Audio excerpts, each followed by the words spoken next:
Bom dia, quinto ano. Aqui é a professora Marluce, da Escola Municipal Dr. Thanos Ferres de Andrade. Nós vamos ter agora a nossa aula de Geografia, tá? Aula número 11. O nosso assunto dessa aula será Sistema de Orientação, elementos de um mapa e representações cartográficas. Então, vamos lá! Para chegar a um determinado lugar, qualquer lugar que a gente quer ir pela primeira vez, a gente precisa ter referências, não é? A gente precisa ter o endereço de onde é esse lugar, se esse lugar é no campo, se é na cidade, mas nem sempre a gente tem nas nossas mãos as informações para a gente chegar nesse lugar, não é? Em áreas naturais, quando a gente está numa floresta, num lugar, num deserto, no meio do mar, não tem placa, não tem endereço para nos informar qual caminho a gente deve tomar. Então, nessas circunstâncias, nós temos duas opções para nos orientar. As orientações podem ser feitas pelos astros ou através de instrumentos. Então, o primeiro, que é a orientação pelos astros, ela acontece há muito tempo, há muitos anos. No passado, as pessoas que percorriam grandes distâncias, elas se orientavam pelo Sol. Elas observavam o Sol, a Lua, as estrelas e por ali elas iam criando métodos de se orientar e de não se perder no lugar onde elas estavam e para onde elas queriam ir, tá? Até hoje, nos dias atuais, pequenas embarcações ainda se orientam pelos astros, tá? Isso não é coisa lá de antigamente, não, viu, pessoal? Outra situação que a gente se orienta, assim, pelos astros é cidades grandes. Eles acabam colocando o nome dos bairros, assim, dos bairros ou conjunto de bairros, de zona leste, zona sul, zona norte, né, zona oeste. A gente ouve muito isso, né? Lá na zona norte da cidade, onde você mora? Eu moro lá na zona sul da cidade. Cidade grande, eles usam mais esses termos. No interior até que não, né? Mas esses termos são muito usados. Isso é orientação pelos astros, tá bom? E para a gente se orientar assim, basta a gente saber onde o Sol nasce. Quando a gente sabe a direção que o Sol nasce, que é só observar que a gente fica sabendo, fica muito fácil a gente fazer. Daqui a pouco a gente vai aprender isso, tá? Já no caso da orientação por instrumentos, foram criados diversos desses instrumentos com o objetivo de tornar esse processo de localização mais dinâmico, mais fácil do que você ficar observando o astro, não é? Então, dentre esses instrumentos inventados, alguns, né, são mais conhecidos, que é a bússola, que é um instrumento que tem um ponteirinho, né, que se orienta ali, um ponteirinho que se orienta com zona norte, sul, leste, oeste. Os paralelos, que são linhas imaginárias que estão dispostas ao redor do planeta no sentido horizontal, ou seja, de leste até oeste.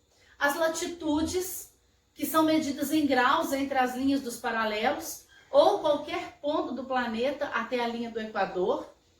Os meridianos, que correspondem a semicircunferências imaginárias, que parte de um polo até atingir o outro, através do conhecimento da latitude, da longitude, de um lugar é possível identificar as coordenadas geográficas, que correspondem à sua localização. Mas, voltando à localização pela observação do Sol, vamos lá.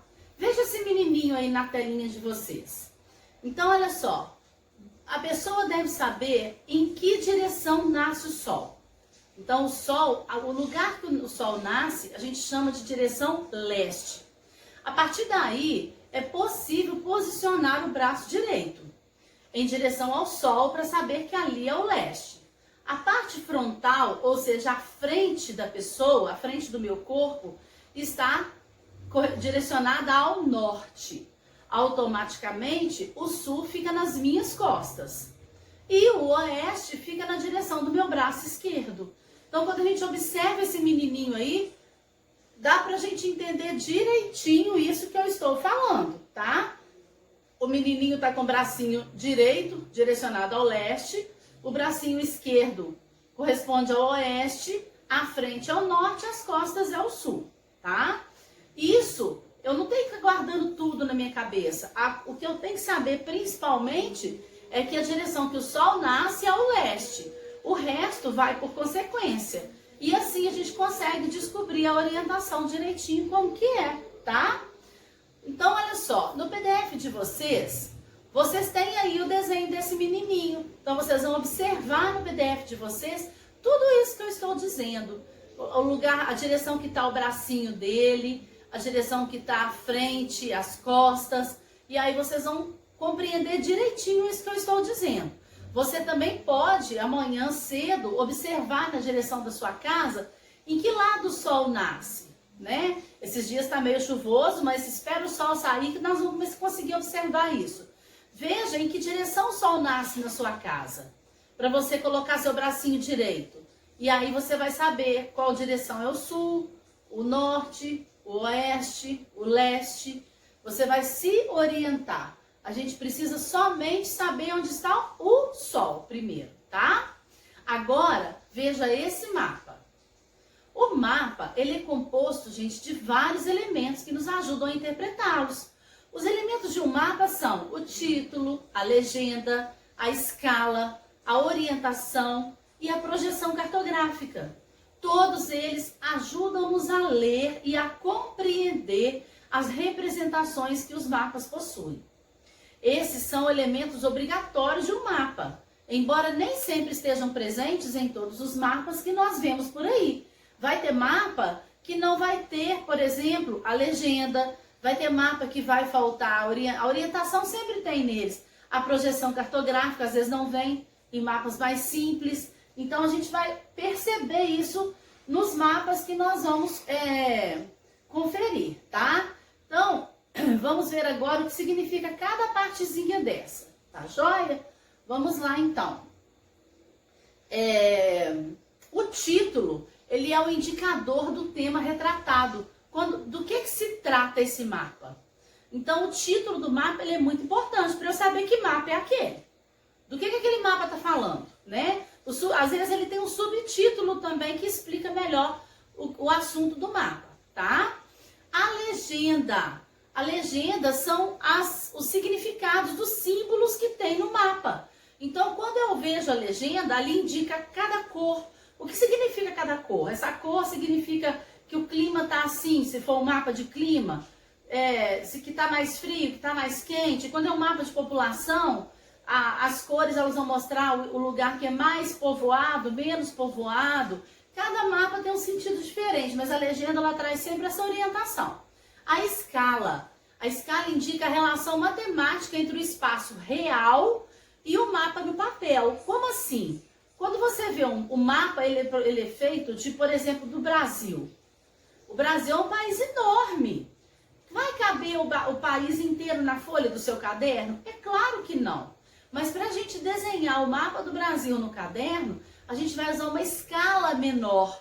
A gente vai fazer o desenho reduzido. Isso é escala, é uma proporção. A gente já viu um pouquinho o que é proporção, não é? Teve uma aula de matemática aí que a gente viu que proporção, um valor depende do outro. Quando um aumenta, o outro também aumenta. A escala é mais ou menos a mesma coisa, tá? A orientação é importante para apontar, no sentido de apontar a direção do mapa, indicando para que lado que fica o norte e, consequentemente, os demais pontos cardeais. Ela pode apresentar-se com uma rosa dos ventos, completa, ou apenas uma seta indicando o norte geográfico. Então, cada mapa vem de um jeito. Tem mapa que vem a rosa dos ventos embaixo, aquela cruzinha, norte, sul, leste, oeste. E tem mapa que vem só uma seta indicando o norte para a gente poder compreender o resto por nossa conta. A projeção cartográfica, ela indica a técnica que foi empregada para fazer aquele mapa. Como nós sabemos, as projeções cartográficas, elas são diferentes formas de representar o globo terrestre. Eu posso representar o globo geóide, da maneira que ele é, né, redonda, como a gente costuma dizer, ou eu posso representar ela num plano aberto. Então, nós vamos ver isso numa outra aula, né, que eu tenho duas formas de representar o globo terrestre. Então, projeção cartográfica é como esse mapa está sendo mostrado. Na forma que é, geóide, ou na forma plana, que é quando você pega aquela bola e abre ela assim. Como que aqui está sendo mostrado, né? E às vezes vem os créditos do mapa. O que são os créditos? Quem criou aquele mapa? Quem desenhou aquele mapa? Que lugar foi que fez ele? Quando você sabe identificar os elementos de um mapa, você compreende melhor qualquer mapa que você vê, tá? Na atividade da apostila de vocês, você tem 2 mapas. Um mapa de clima e um mapa político. O que é um mapa político? É aquele mapa que mostra todas as regiões do país. Mapa político não tem nada a ver com política não, tá? O mapa político é aquele mapa que tem separado região norte, região sul, sudeste, centro-oeste, nordeste, tá? São as regiões, é o Brasil separado todo em regiões. Vocês terão também aí uma atividade de um textinho para interpretar. E nesse textinho está sendo falado um pouquinho sobre a diversidade das regiões do Brasil. Por que a gente colocou isso aí? O mapa ele não tá mostrando as regiões do Brasil, o mapa político? Então a gente colocou uma atividade com um pouquinho das regiões do país para a gente poder rever um assunto que já foi falado e dar uma ampliada, uma diversificada aí no assunto. Tudo bem? Ficou claro para vocês essa questão do mapa? Qualquer dúvida é só vocês me chamarem que eu ajudo vocês, tá? Até a próxima aula.